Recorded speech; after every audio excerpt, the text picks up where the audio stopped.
Bonjour à, j'allais dire à toutes, parce qu'au sein du Parlement, nous disons toujours toutes. Ce n'est pas une façon d'exclure les hommes, mais comme on est souvent en assemblée féminine, c'est comme ça qu'on parle, mais on va devoir changer en remerciant beaucoup les hommes d'être là. Voilà. Donc merci, et on ne sera pas beaucoup, mais ce sera un public de qualité.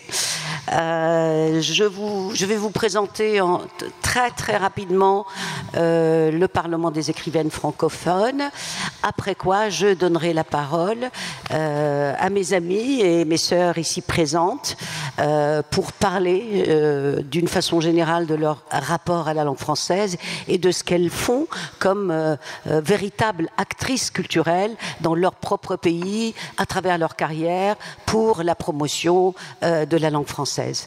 Alors, le Parlement des écrivaines francophones, c'est une idée qui est née pas à Paris, mais en région, à Orléans, où j'avais proposé, dans un débat auquel j'étais invitée, à titre personnel, j'avais proposé cette idée que je caressais depuis très longtemps, et qui était de lancer une plateforme, une assemblée, un parlement, qui serait d'abord donc une aventure intellectuelle qui réunirait les femmes. Écrivaines, pour affirmer qu'il y a un écrire ensemble, qu'il y a une solidarité entre les femmes, que nous serons vigilantes vis-à-vis de tout ce qui concerne la littérature féminine, de ce qui concerne les écrivaines, et d'essayer de faire en sorte que le français, qui est parlé sur les 5 continents, d'ailleurs je crois que c'est la seule langue qui soit parlée sur les 5 continents, puisse être représentée par ces écrivaines qui justement viennent des 5 continents. Nous sommes aujourd'hui 170 écrivaines, chacune avec sa façon de voir le monde, son pays, son ancrage, ses traditions, son imaginaire, et chacune aide avec ça. Voilà, donc c'est une structure qui est devenue une association dont la présidente est là, d'ailleurs Muriel Augry, qui regroupe ces écrivaines et qui veulent faire entendre leur voix, la voix des écrivaines, les écrivaines qu'on imagine toujours solitaires, et bien de faire entendre leur voix sur les affaires du monde. Voilà, donc nous sommes là, nous intervenons avec des tribunes, avec des manifestes pour tout ce qui concerne la paix, tout ce qui concerne les femmes, tout ce qui porte atteinte par exemple à certaines écrivaines de par le monde. Nous sommes là aussi par des publications. Nous avons publié trois anthologies, dont le 4e volume donc sort ici, et c'est Marie-Rose qui a coordonné ces volumes-là. Nous avons aussi ce qu'on appelle le cabaret des écrivaines. Donc c'est une fois par an, les écrivaines se retrouvent, et comme parmi nous il y a aussi des musiciennes, eh bien c'est l'occasion de lire des poèmes et de chanter, de créer une ambiance féminine, littéraire, où il y a la plume, le brio de la plume, de la parole, de la sensibilité. On a aussi lancé le procès sur une idée de Laurence Rossignol, l'ex-ministre de la Femme, et la thématique est celle-ci: les femmes écrivaines sont-elles dangereuses? Donc, on a fait un vrai tribunal, enfin on était aussi dans un vrai tribunal à Orléans, et on s'est mis donc à une quinzaine, je pense, avec un procureur, des témoins, la défense, etc. Et on a joué entre guillemets, parce que c'est aussi un spectacle, la première fois au Sénat, juste avant le Covid. Donc on avait une salle de 400 personnes, et on a fait... C'était d'ailleurs animé par, pour ceux qui la connaissent, Frédéric Lantieri, qui fait l'émission Faites entrer l'accusé. Donc c'est elle qui présidait ce tribunal. Et on l'a fait après à Orléans, au tribunal d'Orléans. On l'a fait aussi au Liban, où nous étions pour le Salon du Livre. Et on s'apprête à faire ça à Strasbourg et éventuellement à Tunis. Voilà donc quelques-unes de nos manifestations.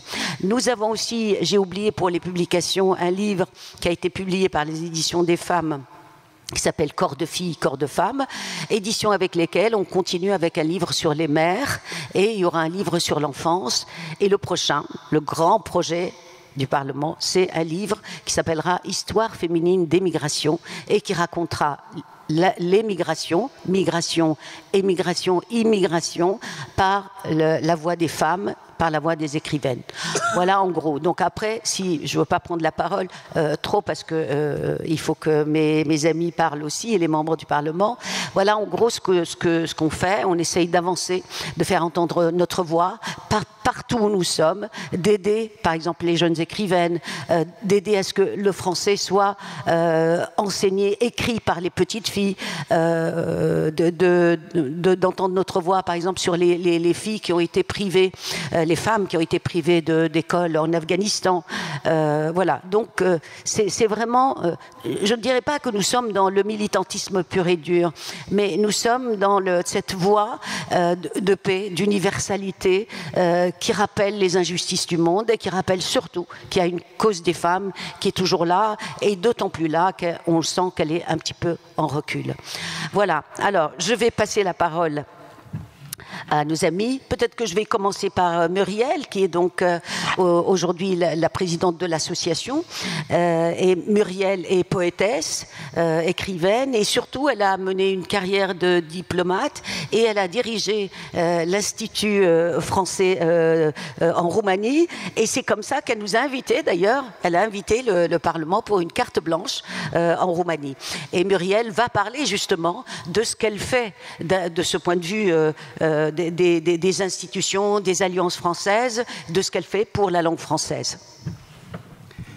Merci beaucoup Faouzia de ta brillante intervention et de dire, voilà, à titre très personnel aussi, que j'ai été ravie lorsque, par le biais d'une autre écrivaine, on m'a parlé justement, voilà, du PEF et de le rejoindre.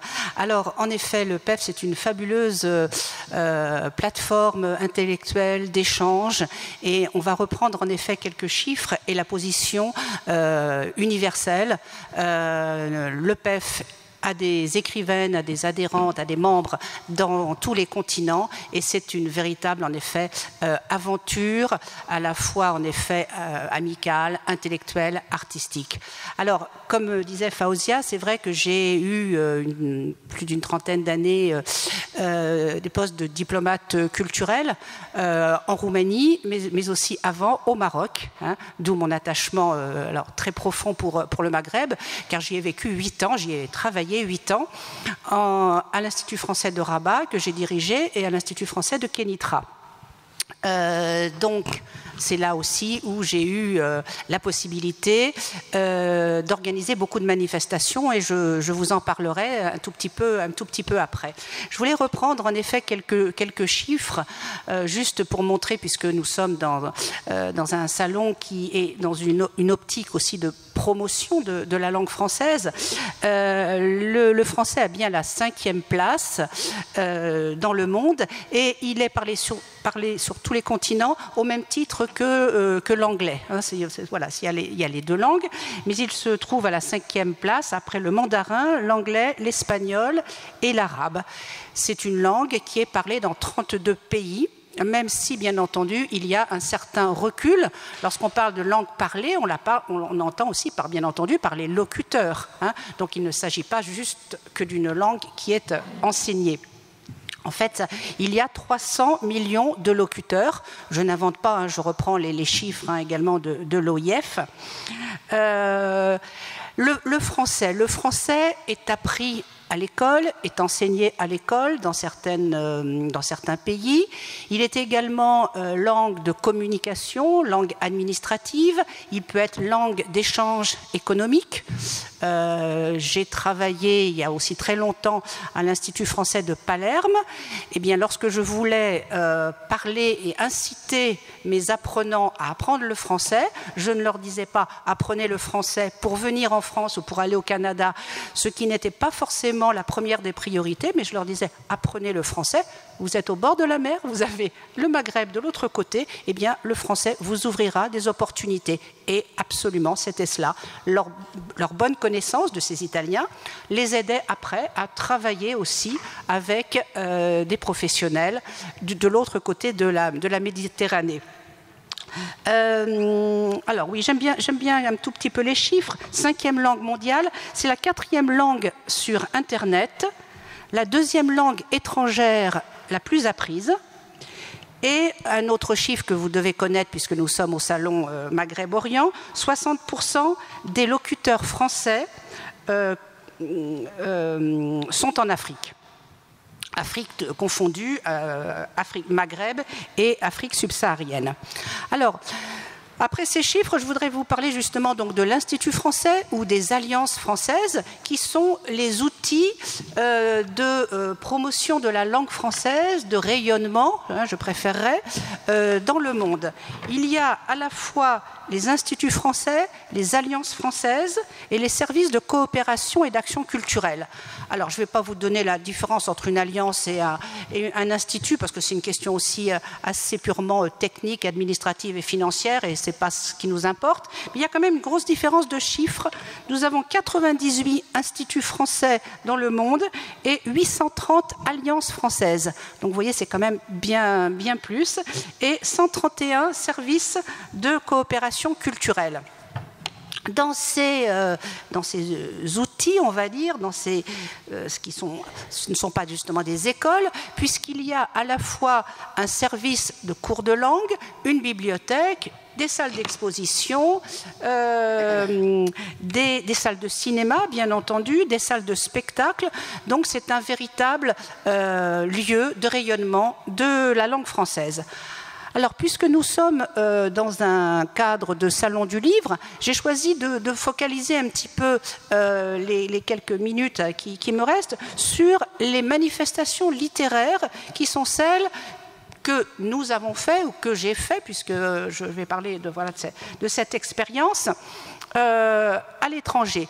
Alors, en France, vous le connaissez bien, il y a différentes manifestations faites ou bien par le ministère de la Culture, ou bien par le CNL, ou bien par différents organismes qui ont vocation également d'être présentés en France et dans les services culturels de l'étranger. Donc, il y a une manifestation que j'ai...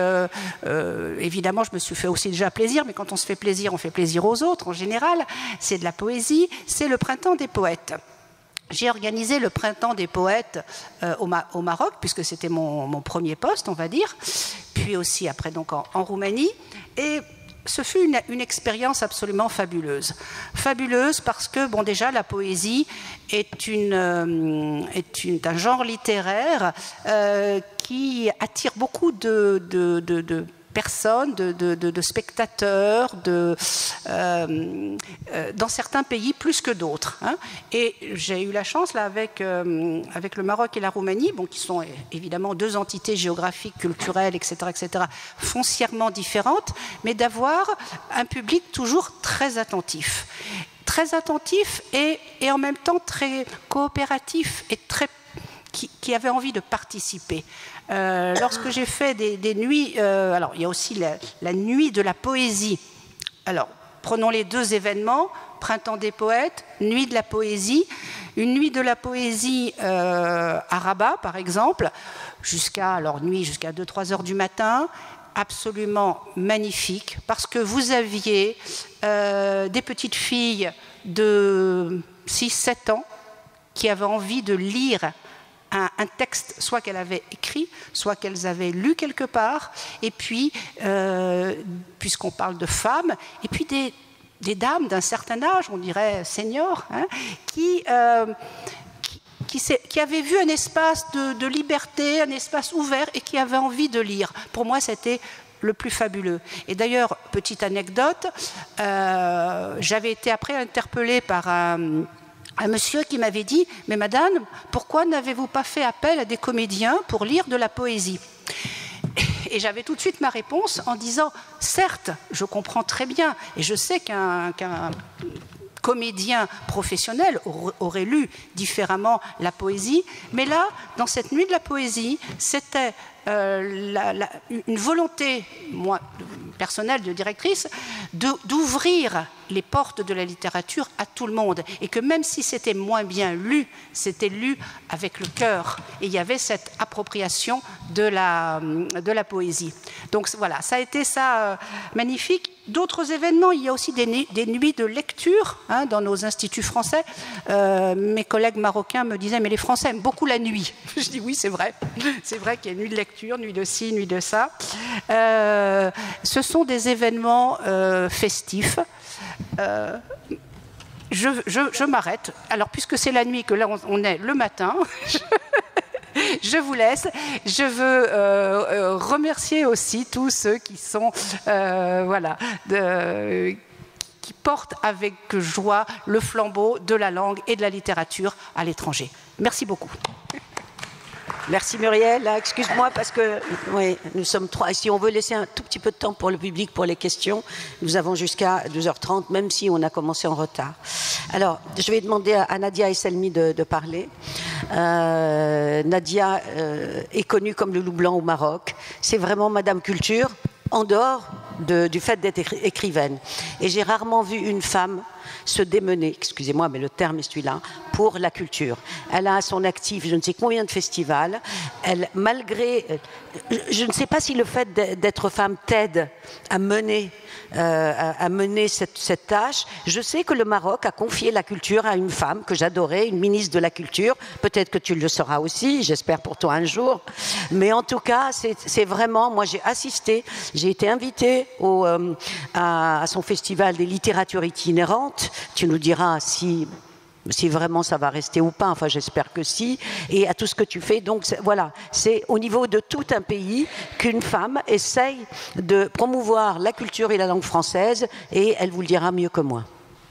Merci Fauzia pour cette introduction et ces éloges. Merci. Alors, ma langue maternelle est l'arabe, bien évidemment. Je suis marocaine, je vis au Maroc, même si je sillonne allez, on va dire le monde, parce qu'on est souvent invité un peu partout. Mais ma rencontre avec la langue française était vraiment très fortuite. J'avais des voisines françaises et donc on était enfants et j'allais souvent chez elles parce qu'elles avaient des bibliothèques et parce qu'elles avaient beaucoup de livres.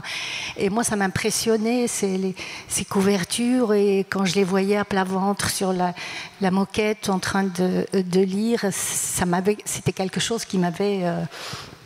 on va dire que c'était comme un coup de foudre. Moi, j'avais pas un seul livre chez moi. Et puis depuis, je suis devenue une boulimique. Et j'en ai fait, consciemment ou inconsciemment, j'en sais rien. Je me suis jamais dit, bah tiens, il va falloir que tu fasses du livre ton métier. Et donc, j'ai fait des études de littérature française. Et après, j'ai créé la première maison d'édition de livres pour enfants et jeunes au Maroc. Je publie en grande partie en français, puisque c'est cette langue qui m'inspire et c'est cette langue que je connais le mieux. Et vous savez, pour savoir si quelqu'un maîtrise une langue ou l'aime surtout, c'est quand on s'énerve. Quand on s'énerve, est-ce qu'on s'énerve en français ou en arabe? Et moi, je m'énerve en français. Donc voilà. Donc j'ai créé cette maison d'édition, c'était la première. Et par la suite... J'ai créé aussi, je vais être court, parce que comme ça je laisserai la parole à mes collègues. J'ai créé une initiative qui s'appelle Lire pour grandir au Maroc. Et c'est des lectures gratuites, parce que, vous savez, depuis l'arabisation, le français a bien reculé au Maroc. D'ailleurs, aujourd'hui, on a du mal à trouver des enseignants pour la langue française, parce que, pendant des années, on a enseigné en arabe et très peu en français. Et donc, un soir, j'étais dans mon salon et je me dis, tiens, pourquoi je ne ferais pas de la lecture aux enfants? Ça pourrait peut-être aider. Bon, mon initiative, elle est toute petite, mais si j'arrive à enseigner ou à enseigner la langue française ou à faire aimer la langue française à ne serait-ce qu'une centaine d'enfants par an, et ben au fil des années, j'en gagne pas mal. Donc cette initiative, cette activité se passe à la Bibliothèque nationale. On m'ouvre la Bibliothèque nationale, ça a été pas facile parce qu'elle est fermée le dimanche. Mais avec le directeur de la bibliothèque, il m'a confié le hall de la bibliothèque et je commençais à recevoir les enfants avec leurs parents. Pourquoi avec leurs parents? D'abord parce que je ne suis pas une garderie, hein, je ne suis pas là, on ne vient pas me laisser les enfants et partir, non. Mais surtout, je voulais, par cette activité, installer une tradition de lecture dans les foyers. C'est-à-dire que les enfants, quand ils viennent avec leurs parents et qu'on lit ensemble, soit avec moi, soit avec des bénévoles, soit les enfants, en tout cas, c'est du partage de plaisir. Chacun fait comme il veut. Alors, ces parents-là, au début, ils étaient très contents, mais après, on me dit, mais vous nous donnez du travail, parce que maintenant, quand les enfants à la maison, ils nous disent de leur lire des livres. Et donc, quand j'entends ce genre de réaction, je me dis, quelque part, j'ai réussi quelque chose, quoi. Peut-être pas toutes les familles, mais en tout cas, une grande partie. Et maintenant, dans les salons du livre, quand ils viennent, il y en a qui ont 14 ans, 16 ans, et quand ils viennent sillonner le salon, je me dis, c'est extraordinaire, j'ai transmis quelque chose. Et en gros, en grande partie, les livres que je mets à disposition des enfants, c'est des livres en français. Donc pour moi, cette langue que j'ai portée et qui me porte aussi, c'est celle que j'ai envie de transmettre aux autres. Et puis par la suite, j'ai créé une autre association qui s'appelle, en même temps, une association qui s'appelle l'École pour tous, où je rénove les écoles dans le rural. Et ces enfants-là, le français, ne savent pas ce que c'est, ou très peu. Et donc j'ai construit dernièrement une bibliothèque au fin fond d'une forêt dans le rural, avec le soutien de l'association Agiel. Et donc il y a 6 écoles qui profitent de cette bibliothèque. Moi, je n'avais qu'à collecter les livres, en fait, je ne les ai pas achetés. Comme je suis très active sur les réseaux sociaux, j'ai demandé à ce qu'on collecte des livres et j'en ai reçu pas mal. Donc après ça, j'ai initié ce festival dont parlait Faouzia, qui est un festival qui s'appelle Littérature itinérante. Pourquoi itinérante? Parce qu'il tourne chaque année dans une ville différente du Maroc et on va à la rencontre du public, à chaque fois un public différent. Et j'invite 40 écrivains, 20 femmes, 20 hommes, toujours la parité, et qui viennent un peu de partout. C'est des francophones, et donc la langue qui nous réunit, c'est le français. Et ça se passe sur une journée, et en fait, même sur 3 heures de temps. Maintenant, on arrive à avoir 14 000 visiteurs en 2 heures, aux 2h30, 3 heures du temps. C'est énorme pour le Maroc, parce qu'on dit que les gens ne lisent pas. C'est pas vrai.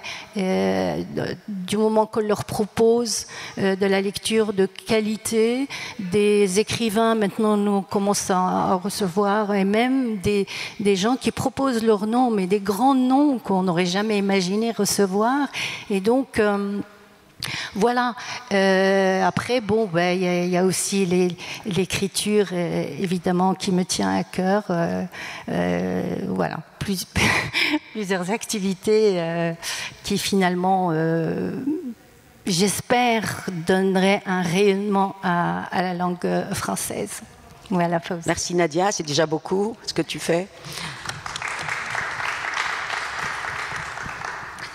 Alors maintenant, je vais demander à Emna Belhaji Yahya, qui vient exprès aujourd'hui de Tunis, qui arrive pour notre carte blanche, pour le Parlement et pour le Maghreb des livres.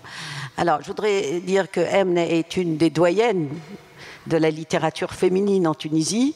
qu'elle se déplace rarement, donc il faut profiter de sa présence. On dit en arabe khatwata aziza, donc voilà. Elle passe son temps à écrire, elle a écrit beaucoup de livres, et donc à chaque fois sa parole compte. Et vraiment, je la remercie beaucoup d'avoir fait ce déplacement pour nous et pour être parmi, d'abord pour faire connaissance avec certains membres du Parlement qu'elle ne connaît pas, et puis pour revoir Paris, ça fait toujours du bien. Donc, Emna va parler de sa propre expérience avec la langue française, c'est ça, la langue française comme écriture et la langue française dans la vie. Merci, Fawzia. C'était adorable. Merci, Fawzia, merci à vous d'être là. Et je suis contente, en fait, de me retrouver aujourd'hui dans le cadre du PEF, le Parlement des écrivaines francophones. Je suis contente que cette structure, que ce Parlement existe, parce qu'en fait, pour moi, au moment où il a été créé, j'ai pensé que j'allais trouver là un espace qui allait me permettre de sortir un petit peu de moi-même. Parce que, comme l'a un peu dit Fawzia tout de suite, moi, à partir du moment où j'ai commencé à écrire, l'écriture a été pour moi comme une plongée au fond de soi, et comme un geste un peu solitaire, et dont la nécessité vient non pas du monde extérieur forcément et du désir d'y faire quelque chose, d'y mener une action quelconque avec les autres, mais comme un rapport de soi à soi. L'écriture établissait en moi un rapport de soi à soi nouveau, très différent de ce que j'étais moi-même à mes propres yeux avant de commencer à écrire et avant d'entrer, on va dire, en littérature. Et donc le Parlement des écrivaines francophones, c'est cette aventure qui me permet d'avoir un peu d'oxygène, c'est-à-dire au moment où je plonge au plus profond de moi, et c'est des zones souvent un peu sombres, dans lesquelles on est obligé d'aller si on écrit, mais qu'on a besoin un petit peu de quitter pour se retrouver avec les autres et voir ce qu'on peut partager avec elles, des femmes, ce qu'on a de commun, nos aspirations, par-delà les différences qui existent entre nous et par-delà les kilomètres qui séparent les lieux qui sont nos lieux d'origine. Donc cette retrouvaille, c'est l'écriture dans le Parlement des écrivaines francophones et la langue française. Bon, alors la langue française, je vais essayer d'être rapide, mais parce que j'ai souvent du mal à gérer mes pensées qui se bousculent. La langue française, pour moi, ça a été... ce n'est pas ma langue natale. La langue natale, c'est comme le pays natal, on voit le jour dedans, on est là-dedans, et puis on y reste pendant un certain temps, et puis après, il y a une langue, la langue qui vient après, la langue ou les langues apprises. Pour moi, ça a été le français, ça a été ma langue apprise, et c'est l'école de la Tunisie des années 50, on va dire, du siècle dernier, qui m'a donné la possibilité d'accéder à cette langue. C'est elle qui m'a permis de faire ce voyage, d'aller ailleurs que dans cette petite maison qui était la mienne et dans laquelle j'étais née et qui était la langue arabe. Et ce voyage, c'est un voyage salutaire, je vous assure. Surtout si on le fait relativement jeune. C'est une ouverture au monde, c'est une découverte de nouveaux horizons sans qu'on renonce à soi, sans qu'on renonce au sien, c'est-à-dire à ce qui nous a nourris depuis notre naissance. On est encore là-dedans, bercé par ce mouvement-là, nourri par cette richesse-là, mais on est aussi ailleurs. Et c'est ça le voyage, c'est être ailleurs, mais pour moi, ça n'a jamais été une cassure, une rupture, des liens forts et solides qui, du premier jour jusqu'au dernier, probablement, seront là pour moi. Donc ce voyage, j'ai dit, c'est l'école. Et malheureusement, comme l'ont dit les amis, aujourd'hui, l'école en Tunisie, comme sans doute ailleurs, traverse un moment de crise, mais terrible, terrible, terrible. Il n'y a plus de langue, enfin, je ne veux pas tracer un tableau trop noir, mais croyez-moi, ça fait des années que ça dure et ça fait des années que la crise dure, perdure et devient de plus en plus dramatique pour les jeunes qui n'ont plus d'instruments de communication, de réflexion, d'échange, d'approfondissement de leur vie et de la vie des autres. Et ça se répercute sur le vécu individuel et sur le vécu collectif. Et c'est la plus grosse violence qu'on puisse faire à un être humain et à un jeune que de le priver de savoir et de le priver de langue, parce qu'il n'y a pas de savoir sans langue, il n'y a pas de pensée sans les mots qui vous permettent de saisir la pensée, de l'approfondir et de la communiquer. Bon, en fait, ce que je voulais vous dire pour terminer, c'est que le français a été pour moi, je l'ai pris aussi comme langue d'écriture. Au départ, c'était une langue de vie à côté de l'arabe, aux côtés de l'arabe, puisque l'arabe, pendant toutes mes premières années, c'était ma seule langue, la langue unique, ce que j'appelle la langue natale, pour ne pas dire langue maternelle, parce que là, c'est encore une problématique qu'on abordera un jour. Donc le français comme langue d'écriture, c'est autre chose. Ça m'a apporté, moi, dans mon expérience d'écriture, quelque chose de très compliqué, d'ambivalent, on va dire. Ça m'a apporté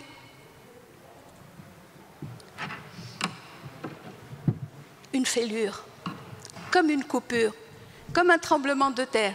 C'est difficile d'écrire. Et l'instrument linguistique, en fait, le français, a porté en lui, à travers la littérature, cette difficulté d'être et cette difficulté de s'exprimer, qui sont les deux des choses tout à fait associées l'une à l'autre. Le français a été pour moi le moyen d'aller, un moyen que j'essaye d'utiliser pour aller au plus profond de moi-même, dans ces zones de doute, comme dirait Béchir Gerbouj, qui est là présent, et c'est un grand romancier tunisien qui vient c'est vrai, Béchir Gerbouj est là, son dernier roman... C'est permis de faire la promotion des livres d'écrivains et pas d'écrivaines. Voilà. Son livre s'intitule « La nuit du doute ». En fait, le doute, c'est un moment majeur, un moment essentiel pour un écrivain. Et la langue est là pour dire le doute. Alors comment dire le doute? Comment dire la recherche de soi et cette différence qui vient de l'autre et qui s'inscrit en soi. Et la langue française, c'est ce qu'on appelle la langue de l'autre pour moi. Mais, et là je n'invente rien, c'est Derrida qui parle, toute langue d'écriture est la langue de l'autre. Donc, même si j'écrivais en arabe, à partir du moment où c'est une écriture littéraire, où c'est un travail sur la langue n'est pas un instrument, mais c'est un instrument de travail et c'est quelque chose qu'on manipule, qu'on torture et qui nous torture. Donc, même si j'écrivais en arabe, l'arabe ne serait pas ma langue maternelle, ça serait ma langue à moi. Chaque écrivain invente sa propre langue, comme il invente son itinéraire, comme il essaye de voir clair en lui-même et en utilisant des mots nouveaux, ces mots à lui, qui sont en même temps les mots des autres. Il reconnaît cette altérité qui est là en lui et qui le préserve de tous les dogmes, de toutes les barrières et de toutes les formes de rejet de l'altérité et qui inscrit en lui l'altérité. Donc le français, c'est aussi pour moi. Je dis en lui ma recherche, ma douleur, mes impasses, et j'ai l'impression d'inventer des mots qui sont autant les miens que ceux des autres, mais ce n'est pas les mots de tout le monde, ce n'est pas seulement les mots de la vie, c'est les mots d'un certain recul qu'on prend par rapport à la vie. Et c'est pas les mots de la doxa, c'est pas les mots qui véhiculent toujours les mêmes idées, toujours les mêmes jugements et les mêmes préjugés. C'est des mots qui essayent d'être libres si la littérature est avant tout un acte de liberté. Merci au PEF, merci à vous. Merci, merci. Parce que ça me donne envie de répondre, de reprendre, pas de répondre. Vous savez, la littérature, c'est ça. Et l'espace des écrivaines et des écrivains, c'est ça. C'est un espace où on fait écho, où une idée donne à l'autre, pas une nécessité, mais l'envie, le réflexe de répondre. C'est comme cette phrase en arabe qui est superbe, qui dit « Al-asfour irani » qui veut dire « l'oiseau chante et son aile lui répond ». C'est-à-dire, c'est pour vous dire cet espace de littérature, de féminité aussi, voilà, qui fait qu'on est souvent inspiré pour dire, pour compléter, pour donner écho, et pas forcément pour s'opposer. Tout ça pour dire que toi, tu as dit, il y a le français pour vivre, le français de l'écriture et le français de la vie. Et moi, j'ai envie de dire, moi, j'ai eu le français pour vivre, pour écrire, et je suis revenue au français pour vivre de nouveau. C'est-à-dire, je vais aller très vite, pour vivre parce que, comme toi, nous sommes venus après l'indépendance et c'est pas du tout notre langue maternelle, le français. On l'a appris à l'école. Et moi, je l'ai appris à partir de 8-9 ans. Et les premiers mots en français m'ont servi à nommer mon corps. C'est-à-dire que c'était la langue dans laquelle je pouvais cacher mon corps. Parce qu'il ne pouvait pas s'exposer dans la langue arabe. Après, le français, j'ai cru que c'était une ruse pour séduire mon professeur de français. Je faisais des dissertations, comme on se met du rouge à lèvres, pour le séduire. Donc, c'était pas du tout ça pour moi. J'ai jamais pensé au français comme, voilà, c'était pour vivre, pour aimer, etc. Et puis, à un moment, c'est devenu la langue d'écriture, effectivement. Et ce n'était que l'écriture, donc un moyen de dire. Mais c'est redevenu une langue de vivre parce que je pense que aujourd'hui que c'est la langue pour laquelle je suis dans ce pays. C'est pour elle que je suis venue et que sans elle je ne peux pas vivre.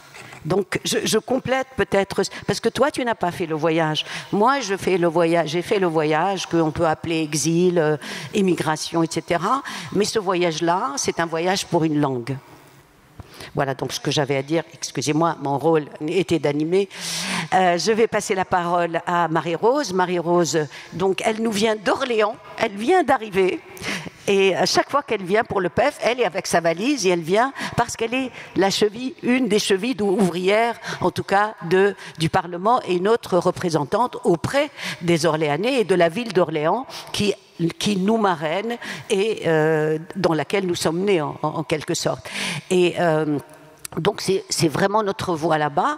Et surtout, Marie-Rose, en dehors du fait bien sûr d'écrire, de faire de la poésie aussi, s'est occupée de ces volumes de l'anthologie. Donc le 4e va venir et je l'invite à parler peut-être aussi de son propre parcours et après de cette expérience qui concerne nos anthologies. Merci beaucoup. Bonjour à tous. Ouais. Je commence par l'anthologie. Comment est-ce que je définis l'anthologie? Je la définis comme le lieu où les parlementaires livrent leur français, un français des origines, où les origines sont dites en français, si on peut dire ça ainsi, les origines qui sont dites en français. Donc, étant donné que nous sommes à peu près de 44 nationalités dans le Parlement, l'anthologie fait ressurgir toutes ces nationalités avec, comme dirait notre amie Suzanne, parfois le français à la sauce chien. Moi, j'aime bien cette expression français à la sauce chien. Donc, chacune parle, écrit en français, mais un français qui souvent nous renvoie à nos origines. Donc, pour l'instant, nous sommes, je dis pour l'instant, mais on va vite parce que le Parlement ayant été créé en 2018, dès 2019, on avait une première anthologie et au moment où je vous parle, je suis en train de recruter celles qui vont composer le 5e volume. Est-ce que ce n'est pas allé vite ça? 5e volume. Donc, qui est-ce qui est dans cette anthologie? Ce sont les parlementaires nouvellement venus, n'est-ce pas? Nouvellement venus, ce qui fait qu'on ne peut y mettre ces écrits qu'une fois. Pour l'instant, c'est ce qu'on fait. On arrive, on donne son lot d'écriture et puis ça nous permet de voir d'où viennent nos écrivaines et comment elles représentent leurs origines dans les textes. De temps en temps, pour les corrections, l'éditeur me disait « Écoute, Marie-Rose, on ne sait pas si c'est en français ou si c'est une traduction de votre langue. » Je ne sais pas si vous comprenez ce que je dis. Ce qui veut dire que lorsque les Français pure souche lisent nos textes, ils ont tendance à trouver des fautes ou des problèmes de langage, des problèmes de langue, mais c'est notre être qui se transmet à travers ces anthologies. Alors, qu'est-ce que je veux dire? Donc, 5 anthologies bientôt, avec quand même à côté des essais sur les anthologies, parce qu'il y en a déjà 2. Des gens qui se sont servis de l'anthologie pour écrire ce qu'ils ont trouvé dans les anthologies. N'est-ce pas? C'est très important. L'anthologie reprend à peu près cette histoire de la langue française. Orléans, le Val-de-Loire étant à l'origine de la langue française, le français de l'anthologie vient ajouter d'autres origines à l'origine occidentale. Il faut voir les choses comme ça. Finalement, le français n'est pas uniquement une langue du terroir français. Le français, à partir du moment où on l'a déporté dans plusieurs parties du monde, on a permis aux autochtones de ces parties du monde de confectionner leur langue française, une langue qui dit ce qu'ils sont, une langue qui dit ce que les femmes sont, une langue qui, additionnée à l'autre, enrichit la langue française. Et c'est pour ça que on peut noter de temps en temps quelques petits soucis avec les gens qui dirigent les encyclopédies, pas seulement les encyclopédies, mais l'Académie française. Et c'est pour ça que dans notre lutte à nous, la lutte des parlementaires, on souhaite que le français reflète ce que nous sommes, c'est-à-dire des personnes venues des 4 coins du monde, en reprenant l'expression de Glissant, n'est-ce pas? Nous sommes les gens de l'archipel. Voilà ce que je peux dire en ce qui concerne l'anthologie. Voilà ce qui est paru récemment. Et il y a une maison d'édition, j'espère qu'elle est ici, qui a les 3 volumes déjà sortis. On peut les trouver ici. Voilà. Mon parcours est celui de quelqu'un qui est né au Cameroun et qui a appris le français camerounais avec toutes les camerounaiseries possibles. et qui se retrouve en France et qui s'est entendu dire « Ah, vous venez du Cameroun, il faut que vous repreniez vos études ». Donc, et puis on reprend des études parce qu'on n'a pas envie de rester derrière tout le monde. Voilà. Donc, enseignante, et puis maintenant à la retraite où je n'ai jamais autant travaillé. Voilà. Donc, mais je me suis rendu compte, le Parlement est une maison. Une maison. Quand on met le pied dedans et qu'on voit les copines et les copains partout, on a envie d'y rester. Voilà, donc une sororité qui nous unit et une sororité qui nous stimule. Et parallèlement à l'anthologie, Faouzia nous l'a dit tout à l'heure, on a produit d'autres œuvres et c'est très très important, ces productions parallèles et qui font que le Parlement, on a envie d'y être et on a envie de continuer, même si parfois certains travaux de l'anthologie sont travaux lourds. C'est du lourd, ce n'est pas... Voilà ce que je voulais dire. Merci. Merci Marie-Rose, et ça me donne l'occasion vraiment de te remercier publiquement parce qu'on ne l'a jamais dit, mais elle porte cette anthologie depuis des années. Bon, je crois qu'on a tout respecté, on a encore 5 minutes. Si jamais vous avez des questions, si les filles, vous avez envie de rajouter quelque chose, voilà, nous avons encore 5 minutes. Oui.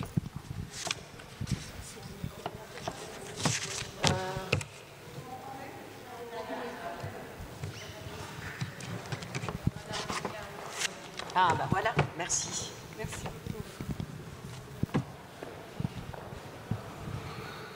Bonjour mesdames, donc moi ce n'était pas une question mais simplement peut-être un hommage, vous entendez?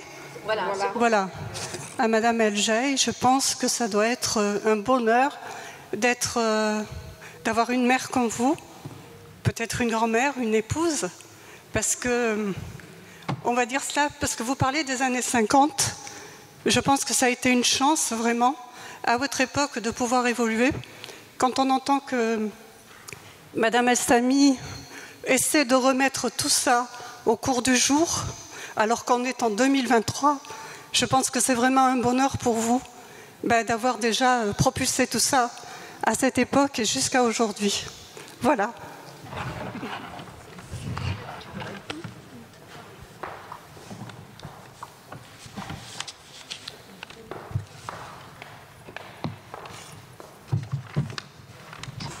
Bonjour à toutes et à tous. Merci pour cet engagement, cette ferveur collective et partagée par l'Assemblée et par les personnes de la tribune. C'est roboratif, ça fait du bien. Je suis comme Madame Marie-Rose, enseignante à la retraite. Je n'ai jamais autant travaillé également. Je suis un petit peu surprise quand même qu'on dise que le français est né à Orléans. Non, ni à Orléans, ni à Villers-Cotterêts. Non, je crois que c'est un melting pot, s'il faut parler anglais. Et puis il y a un peu de latin, il y a un peu de grec ancien, il y a un peu de turc, un peu d'italien, etc., un peu d'allemand, un peu d'anglais aussi d'ailleurs. Bon, et donc je suis très heureuse de vous voir. Je connaissais le Parlement, j'étais au Sénat quand il y avait eu le procès du sexisme. Je pense qu'il est toujours à faire, hein, il est toujours de très grande actualité. Et donc merci 1000 fois pour tout ce que vous faites et j'aimerais bien vous rejoindre. Volontiers, merci beaucoup. Encore une question? Emna, tu veux dire quelque chose? Parce qu'effectivement, il y a une différence entre cette époque où le français était une chance et c'est devenu petit à petit, il disparaît de petit à petit et même c'est devenu une cause ou un motif de traîtrise. C'est-à-dire parfois nous sommes dans des espaces comme par exemple en Tunisie ou ailleurs où vis-à-vis d'une certaine idéologie, parler le français c'est être traître à l'identité arabe et à l'identité du pays tout simplement. Il faut dire les choses telles qu'elles sont. Nous sommes de plus en plus pénalisés dans certains pays par le fait de parler français. Oui, c'est vrai, Fawzia. Vraiment, je trouve que tu as raison de rappeler cela et on n'en parle pas beaucoup, mais c'est vrai que ça fait partie de notre quotidien, cette incompréhension, cette forme de rejet, de méfiance. Tout simplement, je crois que c'est parce que notre région et peut-être le monde entier est-il en train de s'installer dans une vision, entre guillemets, identitaire de la vie, de l'existence. Et une vision, en fait, qui n'arrête pas d'inventer, de trouver, de chercher des motifs d'incompréhension et des motifs de rupture entre les différentes communautés, les différentes langues, les différentes sociétés. Et nous, si nous sommes dans la différence, nous sommes dans la reconnaissance de la singularité de chacune d'entre nous, et notre écriture essaye d'en témoigner. Mais au-delà de cette singularité, au-delà de ces différences, il y a quelque chose de fondamental qui nous unit, aussi bien entre nous qu'avec vous, toutes et tous. C'est la volonté de casser les barrières, de faire de l'altérité et de la pluralité des visions du monde que toutes les langues traduisent, de faire de cela notre combat quotidien, un combat pacifique et un combat qui est toujours à la recherche de la parole de l'autre. Nous n'avons pas de leçons à donner, ni non plus à recevoir. Et c'est vrai, comme le dit Fawzia, c'est vrai que ce n'est pas facile à vivre au quotidien. Les agressions se multiplient sous tous les cieux, sous notre ciel aussi, en France comme ailleurs, en Tunisie. Et nous sommes là, ensemble, pour faire face, pour inventer les moyens de faire face, des moyens intelligents, des moyens subtils, des moyens qui font de l'émotion et de la raison des armes pour construire un monde meilleur et qui essayent, des moyens qui essayent de s'éloigner de ce que la passion a de destructeur et de... qui divise, oui, de tout ce qui divise. Voilà, qui ne fait que diviser, c'est ça. Merci Amna. Je crois que oui, il y a une dame qui veut parler. Après, je pense que... D'accord. Oui. Je vous remercie. Merci pour ces différentes présentations très réjouissantes. Ma question est la suivante. Vous êtes un parlement féminin. Est-ce que vous êtes un parlement féministe? Et s'il l'est, comment ça se traduit dans vos actions? Et comment? Féministe, bien sûr, et fière de l'être. Parce que vous savez que nous sommes à une époque où parfois on dit « Ah, féministe, moi je ne suis pas sûre ». Mais je me souviens même qu'à Tunis, il y avait Nancy Houston qui était invitée et la question a été posée « Madame Nancy Houston, êtes-vous féministe ?» Je dis « Bon, écoutez, je ne suis pas sûre ». Et pour nous qui étions dans le public tunisien, mais il y avait c'était un luxe que de dire que nous ne sommes pas féministes et de faire des manières. Non. Et je crois que le féminisme est la réponse d'aujourd'hui parce que nous sommes dans des temps de recul pour les femmes. Donc oui, notre combat, alors j'ai dit on n'est pas militante comme on l'entend dans le sens usuel, mais nous sommes en tant qu'écrivaine, le féminisme s'écrit entre les lignes. Le roman, la poésie sont dans un engagement bien sûr féministe et féminin. Nous pensons aussi au féminin parce que on parlait avec Louise souvent de l'effacement du féminin. Donc il faut penser à tout ça.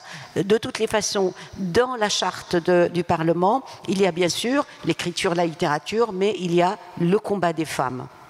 Et donc celles qui ne s'inscrivent pas dans ce combat, généralement ne répondent pas à la charte et ne font pas partie. Donc voilà, nous sommes une voix aussi pour le féminisme et pour la lutte des femmes. Merci à vous tous. Les écrivaines parmi vous peuvent demander d'adhérer, il n'y a aucun problème. Et merci pour ces messieurs qui ont été patients et qui nous ont écoutés et dont on aura toujours besoin, bien entendu, ça va de soi. Qui auront besoin de nous. Ça, c'est